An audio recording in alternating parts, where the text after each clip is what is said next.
वैशाली जिला पुलिस ने एक बार फिर से साबित कर दिया है कि नशे के सौदागरों के लिए वैशाली जिले में कोई जगह नहीं बल्कि उनकी जगह है जो जेल है। आपको बताते चले कि आज एक अवैध मादक तस्कर को गिरफ्तार किया गया है और गिरफ्तार करने के बाद में सदर एसडीपीओ सुबोध कुमार ने जो जानकारी बताई उसे सुन करके आप भी चौंक जाएंगे कि कैसे नशे का कारोबार करने वाले लोग अलग अलग तरीके से अवैध तस्करी करके यहाँ वैशाली जिले के युवाओं के खून में नशा घोलने का काम कर रहे थे। दरअसल पटना एसटीएफ को एक जानकारी मिली कि कुछ अवैध तस्कर जो है ट्रेन के माध्यम से बिद्दुपुर और बिद्दुपुर स्टेशन के आसपास में उतर करके स्मगलिंग का सामान लेके आने वाले हैं। ऐसे में इनपुट के आधार पर पटना एसटीएफ यहां वैशाली जिला प्रशासन से मदद लेती है और संयुक्त रूप से टीम बना करके सबसे पहले तस्कर को अपने कब्जे में लेती है और जब तस्कर से पूछताछ करती है और पूछताछ करने के बाद में जब उससे जानकारी प्राप्त करती है तो पता लगता है कि लगभग 42.18 ग्राम हीरोइन जिसकी कीमत बाजार में लगभग 10 लाख रुपए के आसपास बताई जा रही है, वो मादक पदार्थ लेकर के कहीं डिलीवरी देने जा रहा था। और सबसे बड़ी बात तो यह है कि वह तस्कर के साथ में एक महिला भी थी और ये दोनों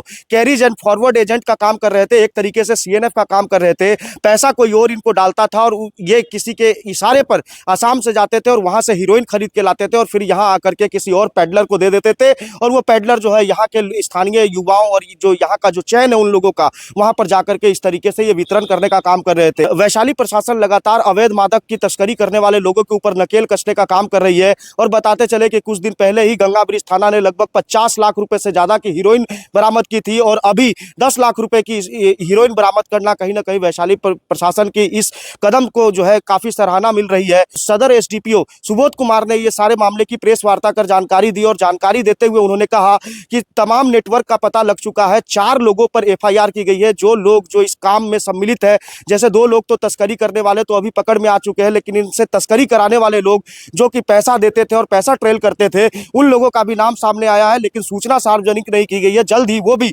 सलाखों के पीछे होंगे और उनके चैन को पूरी तरीके से ध्वस्त कर दिया जाएगा। देखिए इस सब मामलों में क्या कुछ कह रहे हैं हाजीपुर अनुमंडल पुलिस पदाधिकारी। आज जो है सुबह सुबह बिद्दुपुर थाना को एक गुप्त सूचना प्राप्त हुआ था एसटीएफ पटना के माध्यम से कि मादक पदार्थ तस्कर जो है ट्रेन से कुछ हेरोइन जो है लेकर के बिद्दुपुर आने वाले हैं। इसी क्रम में जो है एक टीम का गठन किया गया जिसमें मजिस्ट्रेट बीडीओ जो थे बिद्दुपुर के वो भी थे और थानाध्यक्ष के द्वारा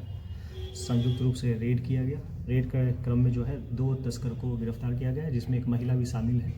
तस्कर का नाम राजू कुमार है जो केदार राय चकबारा का रहने वाला है, नगर थाना क्षेत्र अंतर्गत। ललिया देवी है जो महिला पकड़ाई है। बधाई महतो पति का नाम, तिरसिया गंगा बीच की रहने वाली है। ये इनके पास से कुल 42.18 ग्राम जो है हेरोइन बरामद किया गया है। पूछताछ के क्रम में इनके द्वारा बताया गया कि ये असम से ट्रेन के माध्यम से लगातार तस्करी कर रहे थे और यहाँ पे किसके द्वारा बेचा जाता था और वहाँ से इनके फिनांसर कौन है और किसके द्वारा ये स्पॉन्सर किया जाता था, इस सभी चीज़ों का खुलासा किया गया है और सभी का तकनीकी साक्ष्य हम लोग को इस बार मिला है। तो एक बड़ा तस्कर गिरोह का जो है पर्दाफाश हुआ है और सभी के विरुद्ध हम लोग के पास पर्याप्त साक्ष्य है और हम लोग सभी के गिरफ्तारी के लिए लगातार अब छापेमारी कर रहे हैं। जो जब्त हीरोइन है जो जब्त हुआ है वो लगभग 10 लाख रुपए का उसका मूल्य है और इन दोनों का जो है पूर्व में आपराधिक इतिहास है या नहीं ये खंगाला जा रहा है और इनके द्वारा बताया गया कि पूर्व में भी 1-2 बार ये लोग जाकर असम से माल लाए थे और इसी तरह यहाँ पर सप्लाई किया गया था इनके द्वारा। कहाँ सप्लाई करते थे? मूलतः ये वैशाली जिला में ही सप्लाई किया गया है इनके द्वारा, तो उसके बारे में खुलासा किया गया है। तो उस जो फॉरवर्ड लिंकेज हम लोग को मिला है उस पर हम लोग कार्य कर रहे हैं और उस पर गिरफ्तारी सुनिश्चित करेंगे।